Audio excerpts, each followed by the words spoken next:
একটু আশ্রয়ের জন্য ফিলিস্তিনে এসেছিল ইহুদিরা। সহজ সরল ফিলিস্তিনিরা তাদেরকে দয়া করে আশ্রয় দেওয়ার পর আজ তারা ভুক্তভোগী।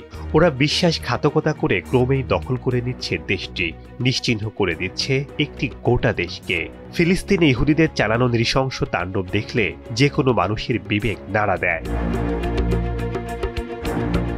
বিশ্বের ক্ষমতাধর রাষ্ট্র আমেরিকার গুরুত্বপূর্ণ পদগুলোতে বসে আছে এই বিশ্বাসঘাতক জাতি। এছাড়া বিশ্বের প্রভাবশালী কর্পোরেট হাউস, ব্যাংক ও গণমাধ্যমের নিয়ন্ত্রণও তাদের হাতে। এই সুযোগে তারা বিশ্ব জুড়ে ইচ্ছেমতো অপকর্ম করে যাচ্ছে।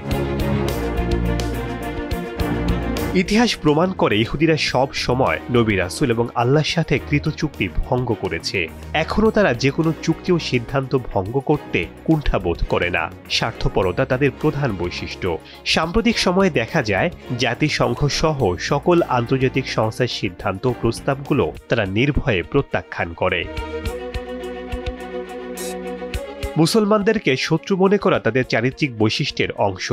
পক্ষান্তরে অন্যদের সাথে তাদের কিছুটা মিত্রতা গড়ে ওঠে। এ সম্পর্কে পবিত্র কোরআনে ইরশাদ হয়েছে, হে নবী, আপনি ইহুদি ও মুশরিকদেরকে মুসলমানদের কঠোর শত্রু হিসেবে দেখতে পাবেন।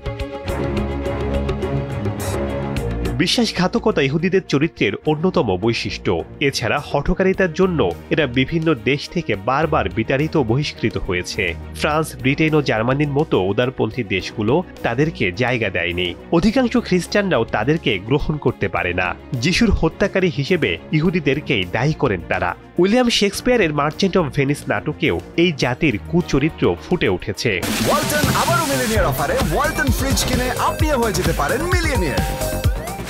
পবিত্র কোরআনে আল্লাহর ঘোষণা অনুযায়ী তাদের ধ্বংস অনিবার্য। রাসূলুল্লাহ সাল্লাল্লাহু আলাইহি ওয়াসাল্লামের ভবিষ্যৎবাণীমূলক হাদিসে উল্লেখ আছে, বর্বর নৃশংস অত্যাচারী ইহুদিরা অবশ্যই ধ্বংস হবে। শেখ সাদি মারজান, দীপ্ত সংবাদ।